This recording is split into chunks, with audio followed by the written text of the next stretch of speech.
Ezequiel capítulo 22, versículo 30. Diferente de como normalmente faço, hoje não farei um sermão expositivo, procurando e descrevendo cada palavra do versículo.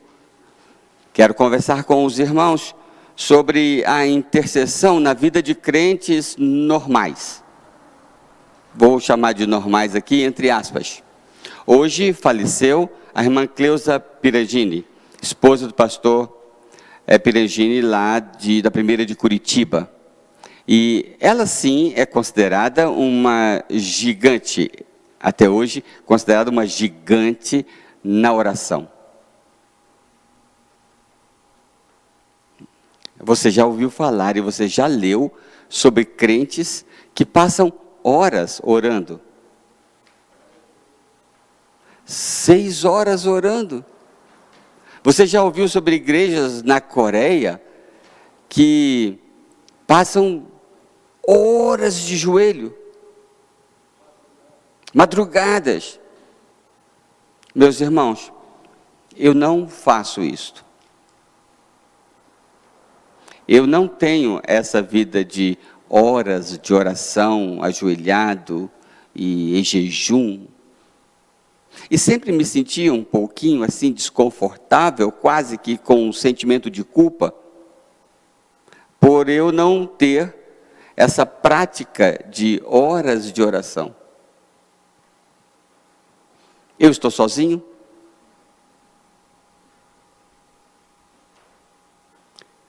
Imagino que a grande maioria dos cristãos vivem experiências semelhantes à minha.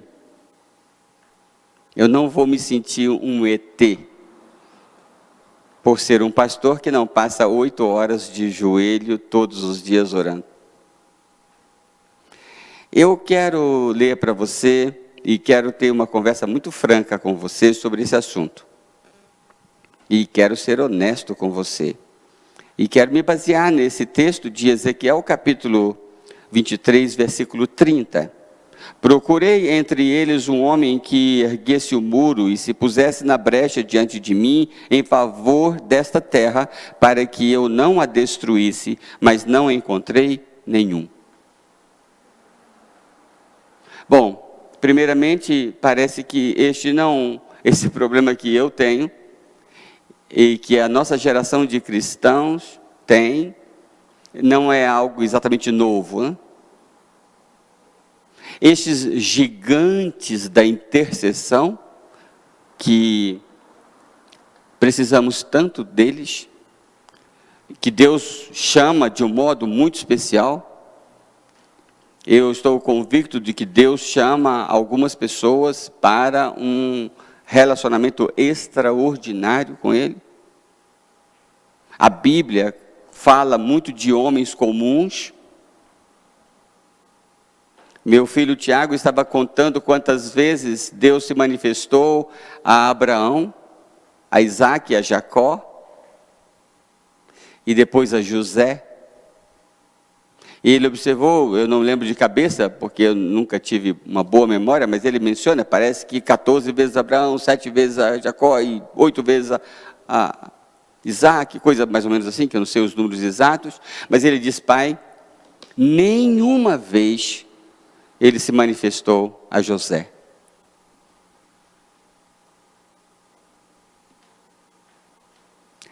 José, então, para a nossa conversa aqui hoje, seria então o crente comum.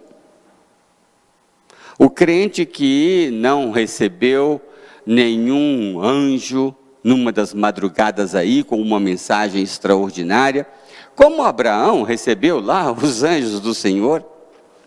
Vamos chamar Abraão de um gigante, e vamos chamar José de um intercessor comum, padrão, como eu e talvez você.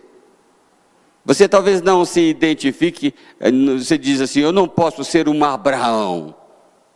Mas talvez você possa dizer: eu posso ser um Daniel.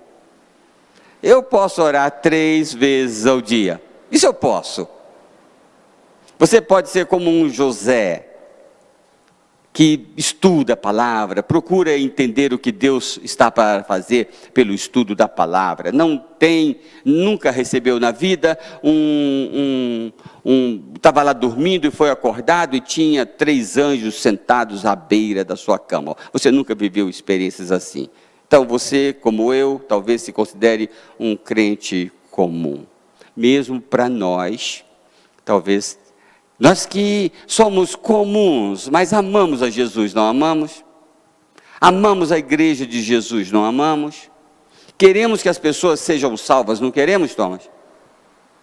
A gente não tem aquela coisa que os coreanos têm de ficar... Você consegue, o Elias, ficar 5 horas ajoelhado? Eu também não. Mas para nós que somos comuns, temos o que aprender. Temos o que melhorar, temos o que desenvolver, temos dicas, ideias, podemos trocar, podemos melhorar, isso sim, podemos. Veja, por exemplo, se o nosso filho ou alguém que nós gostamos muito, está entre a vida e a morte no hospital, isso não muda a nossa forma de orar? Não é assim? A gente é comum. Mas se a gente enfrenta, se a Joyce estivesse entre a vida e a morte, você não seria uma intercessora comum. Você clamaria. Então, a primeira coisa que a gente aprende? Que as necessidades, a intensidade da necessidade muda o nosso status de crente comum para um crente mais ousado, mais dedicado à oração. Porque todos nós queremos orar mais, eu não tenho dúvida. Não há um crente aqui que não gostaria de orar um pouco mais do que ora. É ou não é, Marquinhos? Todos nós queremos. Por que não oramos mais, então? Vamos conversar um pouquinho sobre isso? Eu quero imaginar que a questão de consciência de necessidade possa ajudar a gente. Podemos conhecer melhor as nossas próprias necessidades e carências. Alguém já disse que você não pode amar o que você não conhece, né? Você não pode colocar intensidade em algo que você não conhece. Se você não conhece, se eu não conheço as minhas necessidades reais, por que eu vou orar por elas? Se eu subestimo, se eu faço pouco caso ou desconheço os perigos que corro, por que eu vou orar por proteção? Se eu não sei, se eu não tenho consciência dos pecados que cometi, por que pediria perdão? Talvez então devamos refletir melhor sobre a nossa própria fragilidade, a nossa própria vulnerabilidade, tomar consciência. O apóstolo Paulo disse, Romanos 7:24, miserável homem que sou, quem me livrará do corpo dessa morte? Quando ele toma consciência da sua real situação, então ele lida com Deus de outro modo. Isaías também, capítulo 6, eu vi o Senhor, e agora? Estou morto, eu sou um pecador, meus lábios são impuros. Talvez, se nós adquiríssemos uma consciência melhor desenvolvida, sobre a nossa própria realidade, nós nos tornaríamos intercessores, nós oraríamos por nós mesmos. Ó Deus, tem misericórdia de mim, pecador. Não é? Talvez o fato de eu orar pouco por mim mesmo seja uma ofensa.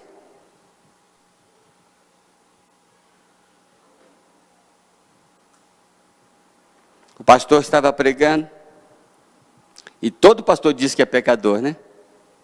Todo pastor diz que é pecador, mas aí ele falou sobre a sua própria situação, a sua própria carência, e à porta alguém disse para o pastor: há 20 anos eu ouço pastores dizendo que são pecadores, mas hoje eu acreditei no Senhor. Quer dizer, ele conseguiu realmente mostrar a necessidade que ele tinha de oração. Então podemos nos informar melhor sobre a nossa própria realidade. Mas também podemos nos informar melhor sobre a necessidade dos outros. O texto aqui está dizendo que eu procurei alguém que se pusesse no muro em favor dessa terra, das outras pessoas. Né? Por que que nós gastamos tanto tempo com informações inúteis? Não gastamos? Instagram, Facebook, TikTok, fofocas, revistas de, como é que fala? Os popstars, os grandões da mídia, né? Gastamos tanto tempo ouvindo informações que são as mesmas, não vão para lugar nenhum, mas gastamos pouco tempo com bons documentários, bons canais de informação. Sabemos o que está acontecendo no Haiti, sabemos o que está acontecendo no Afeganistão, sabemos o que está acontecendo com outros cidadãos, né, irmãos nossos neste planeta. Ora, se não sabemos, como vamos amar o que não conhecemos? Eu fui uma vez ao interior mesmo de Moçambique. A minha vida mudou, a imagem que eu tenho sobre aqueles irmãozinhos nossos mudou completamente. Sobre as necessidades, as carências. Então, eu preciso me informar. Há desastres naturais, guerras acontecendo hoje. Pessoas sofrendo. Viram aquele garotinho, aquele bebê sendo colocado pelo muro lá no Afeganistão? Milhares de pessoas tentando fugir. Muitas vezes não conhecemos as necessidades dos membros da nossa igreja. Como vamos socorrer? E se não pudermos socorrer, então interceder, se nem sabemos. No nosso PIG, nós temos uma irmã Daniela, e ela cuida de atualizar a nossa lista de oração. Então, com regularidade, ela posta no grupo do PIG a lista de oração, né, Maurício? Ela coloca ali para a gente estar sendo lembrados das necessidades dos nossos irmãos, até mesmo os domésticos da fé. E o que dizer da necessidade de salvação? Não nos incomoda o fato de que quase 8 bilhões de pessoas precisam ouvir a mensagem? Talvez, ou certamente, não temos ideia, pelo menos não uma ideia adequada, do risco eterno que essas pessoas correm. A Bíblia vai dizer que se você vir o seu irmão pecando, vai continuar no Instagram. Não foi assim? É assim que está? Se vir o seu irmão pecando, faz o quê? Ore. Deus pode perdoar o pecado dele por causa da sua oração. Em terceiro lugar, podemos aumentar o nosso interesse pelas necessidades do reino. Não só pessoas passam fome, pessoas são atropeladas pelos tsunamis da natureza. A Bíblia conta de Neemias. Neemias, aguçado, procurando informações. Como estão meus irmãos? Como está Jerusalém?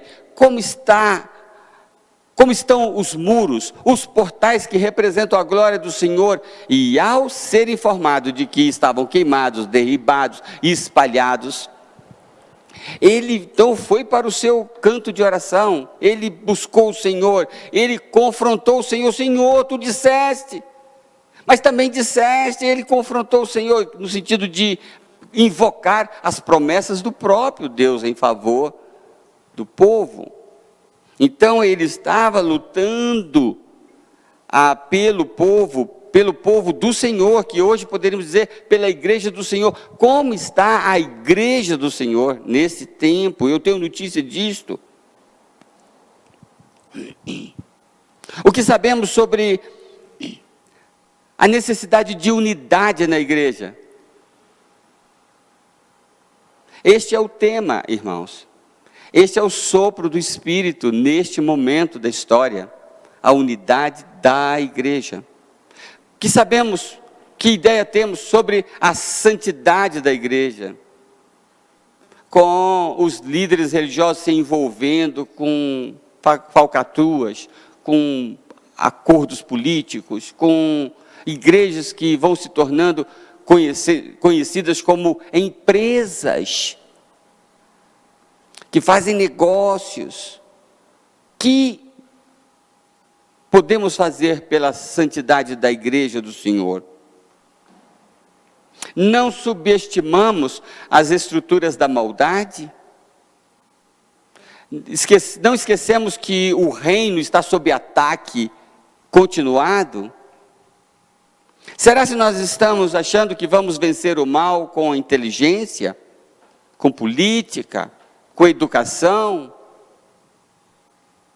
Passamos a achar que a ciência terá solução para os problemas do mundo? Então, por que nós vamos orar se o que nós acreditamos é na ciência? Por que nós vamos interceder se nós achamos que a luta é de carne e sangue? Se a luta é política, econômica, social, e não uma luta espiritual, por que vamos orar? Por que vamos interceder? Podemos também, em quarto lugar, refletir sobre o interesse de Deus. Eu quase coloquei as necessidades de Deus, mas me senti incomodado, né? Mas que é quase uma necessidade de Deus, é. Ele diz aqui: procurei entre eles um homem que erguesse o muro e se pusesse. É como se ele estivesse expressando uma necessidade. Não fosse Deus que estivesse falando, fosse o homem, diria: esse homem está numa espécie de agonia, ele está procurando muito algo e não está conseguindo. Ele está querendo muito algo e não está conseguindo.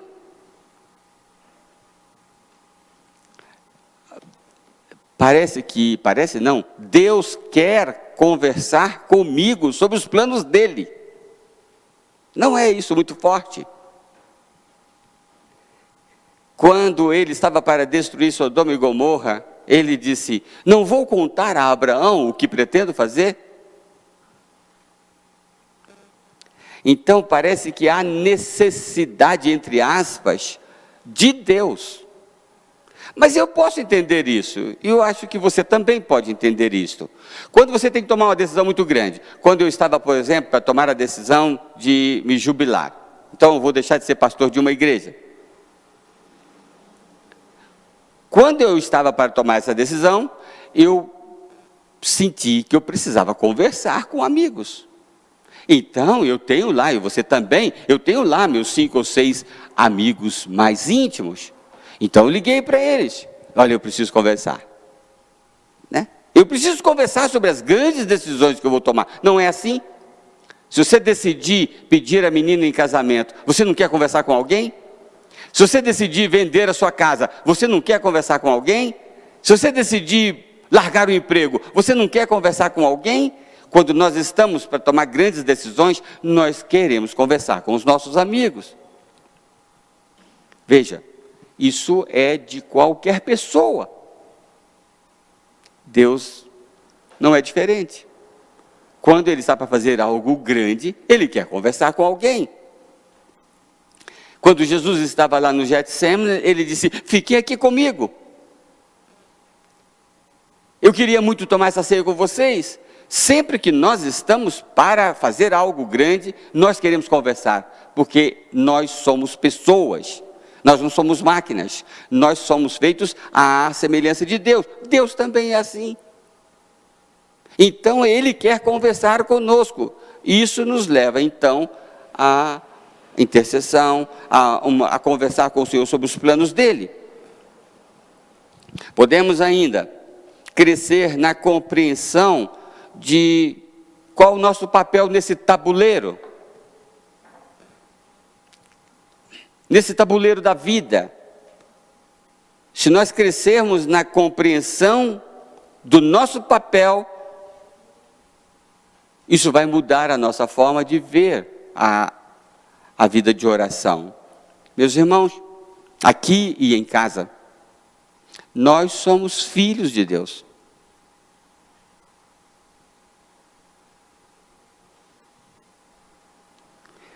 E estamos envolvidos na guerra dele. Não tem como fugir disso. Não sei se o presidente Biden tem filho. Deve ter, né? Manda o filho do presidente Biden lá para o interior do Afeganistão. E manda ele dizer assim, não sou nada não. Não tem como, você é filho do inimigo. Você é filho de Deus. Portanto, você está no jogo. Não adianta evitar esse papel. É a sua identidade. Mesmo se você não fizer nada, mesmo se eu não fizer nada, seremos atacados. Estamos numa guerra e não somos civis que precisam ser protegidos. Somos soldados e somos alvo. Jesus disse, se a mim me perseguiram, também vos perseguirão a vós.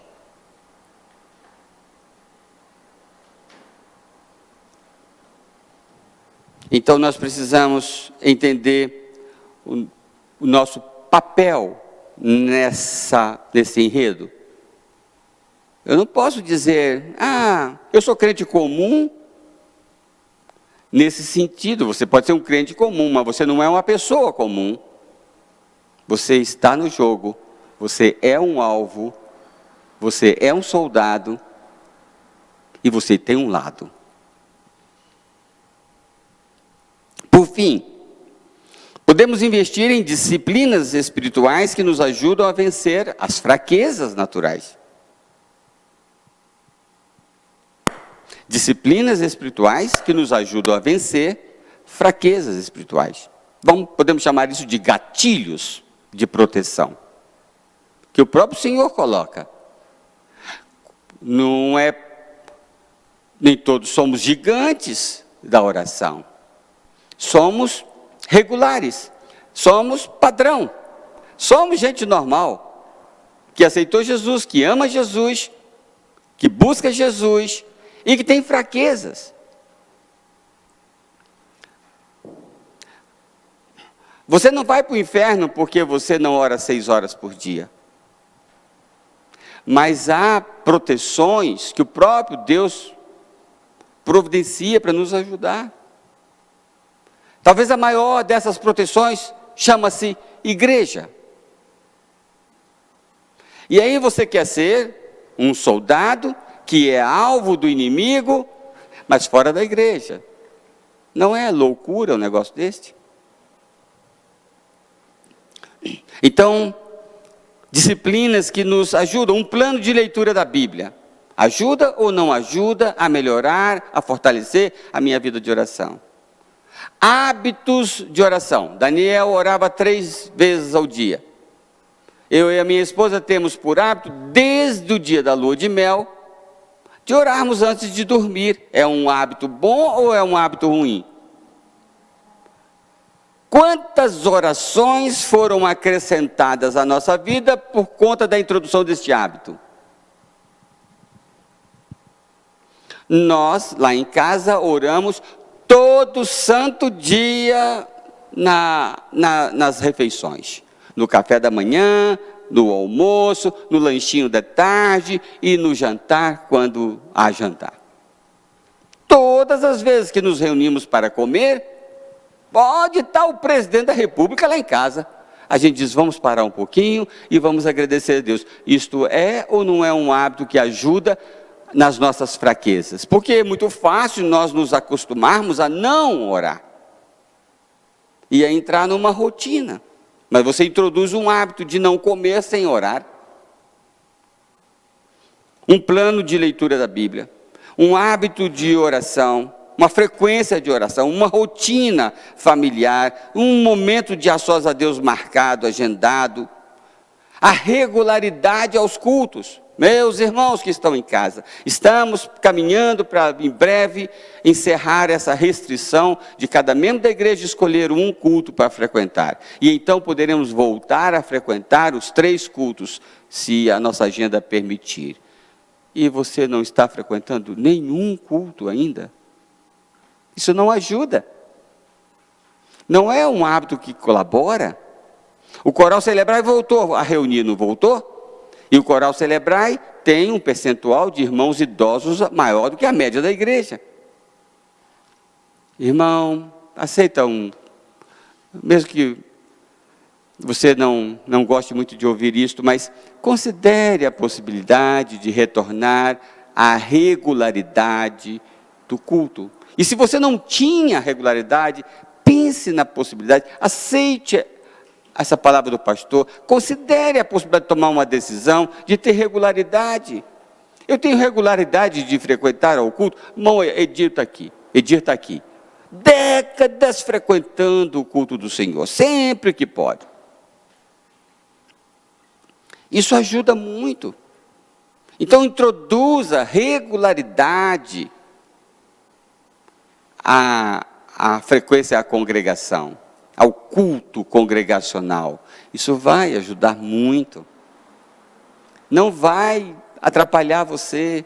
Você não vai ser mais infeliz ou feliz, não. Olha, e nem por conta da pandemia, acredite no que eu estou falando.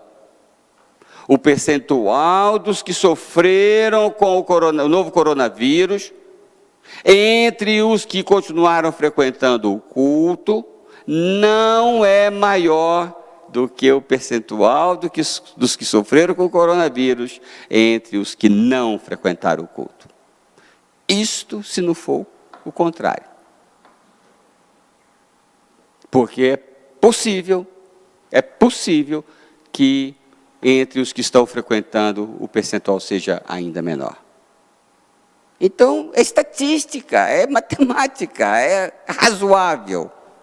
Considere a possibilidade de romper com esta prática de irregularidade no culto do Senhor. Um pequeno grupo. Participar de um pequeno grupo. Meus irmãos, vocês estão aqui no culto congregacional, como tivemos domingo pela manhã e domingo à noite. Eu dou o testemunho para vocês. A prática, a participação regular num pequeno grupo é uma bênção na vida devocional da gente. É ali que a gente conhece as necessidades e a gente pode então interceder melhor pelos irmãos do pequeno grupo e a gente acaba sabendo das necessidades do grupo maior. Em nossos grupos, porque agora os cultos de quarta-feira também são cultos do mesmo padrão do culto de domingo pela manhã e à noite. Então nós não temos mais agora nos cultos de quarta-feira o que nós chamávamos de momento de pedidos de oração. Estão lembrados que a gente fazia um instante no culto de quarta-feira para os pedidos de oração? Não temos mais, porque agora é um culto público, congregacional, com um texto da igreja, em tese. Então, o pequeno grupo é uma bênção. Ali você pode pedir, olha, eu queria pedir oração pela minha colega de trabalho. Então, participe de um pequeno grupo. Se não tem, crie um pequeno grupo. Faça um grupinho de WhatsApp e diga, olha, vamos nos reunir toda semana para a gente orar.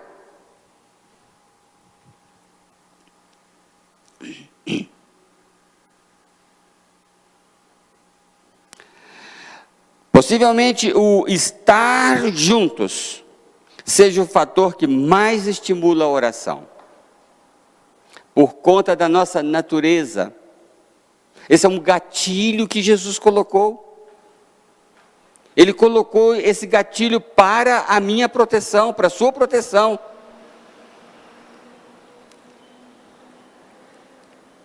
Levantaram juntos a voz a Deus. Atos 4, 24. Levantaram juntos a voz a Deus.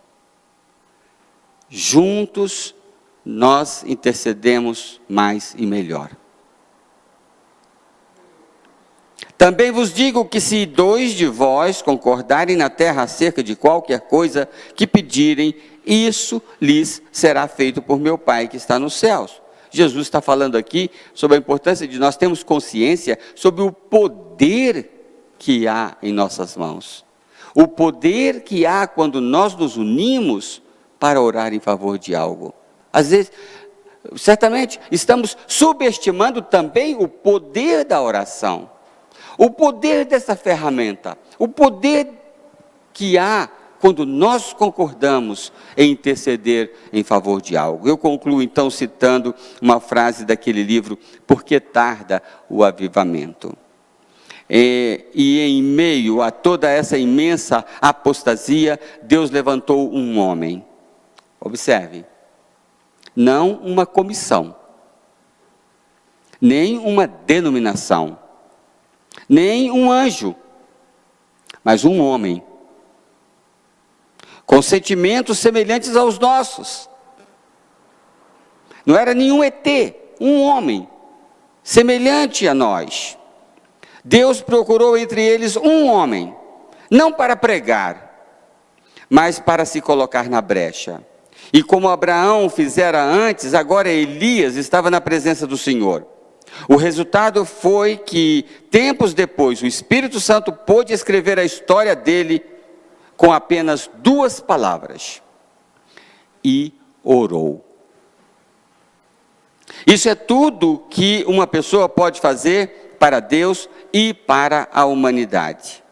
Se a igreja hoje contasse com tantos intercessores quantos são seus conselheiros, teríamos um avivamento dentro de 1 ano. Vamos orar então? Curvemo-nos em oração.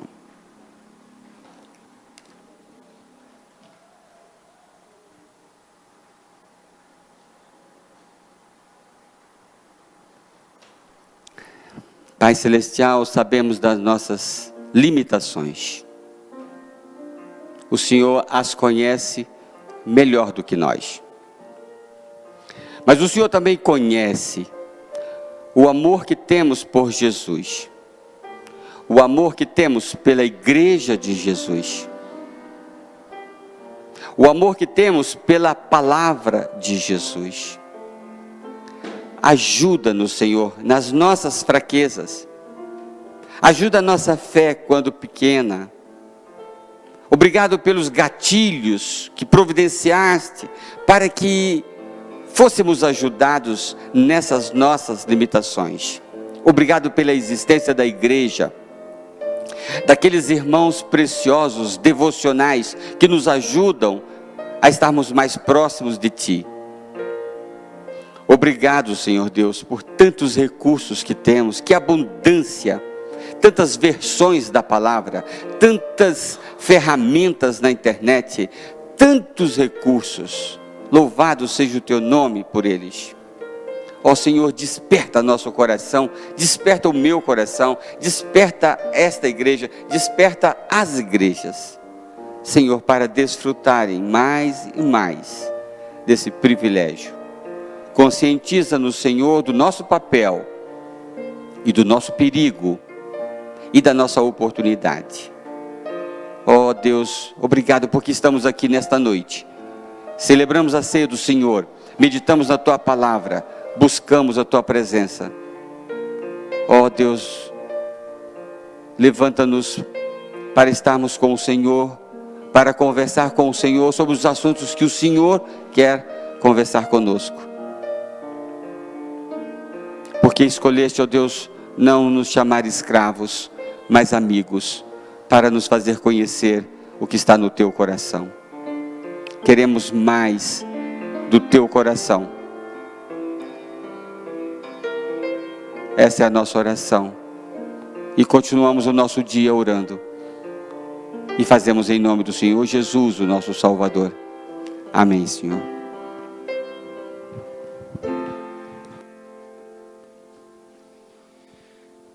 Sim, acreditamos. Vamos encerrar o culto desta noite louvando, e também teremos a oportunidade de trazer os nossos dízimos, as nossas ofertas. Vamos nos dedicar inteiramente ao Senhor. Deus a todos abençoe, bom restante de semana. Estaremos de volta no domingo, se assim Deus permitir.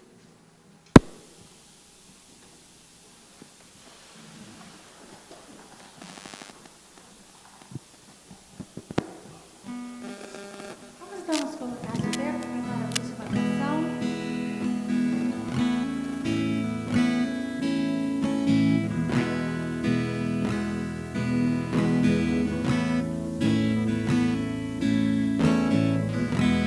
Nesses dias de desespero,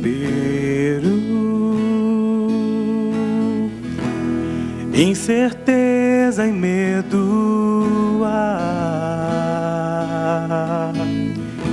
em uma salvação eu creio, creio em ti, creio em ti. Acredito em Jesus Cristo, acredito em Deus o Pai, acredito no Santo Espírito, que nos vida nova traz. Acredito na cruz de Cristo, em que a morte enfim venceu. Acredito que ressurreto, muito em breve voltará. Creio em ti.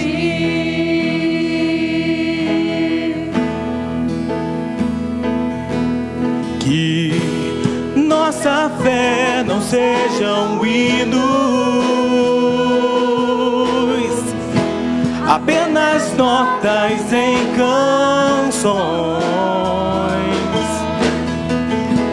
E mesmo em tentações e fracos, creio em ti, creio em ti.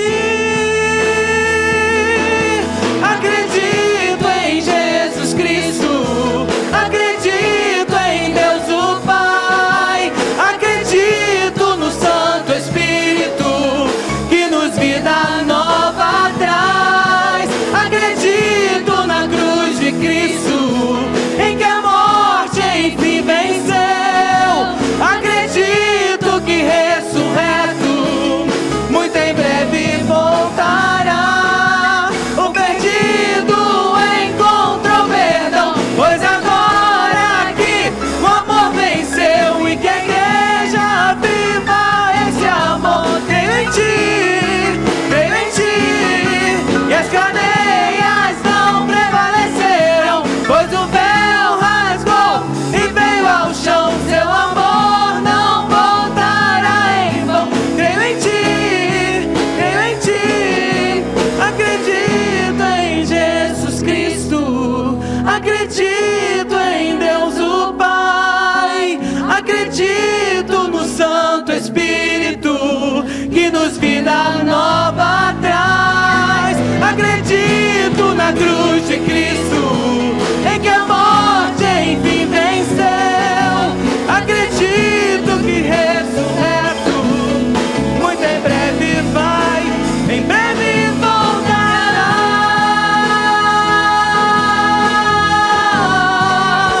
Em breve voltará. Amém. Oremos, Amém. irmãos, aguardando a volta do Senhor Jesus.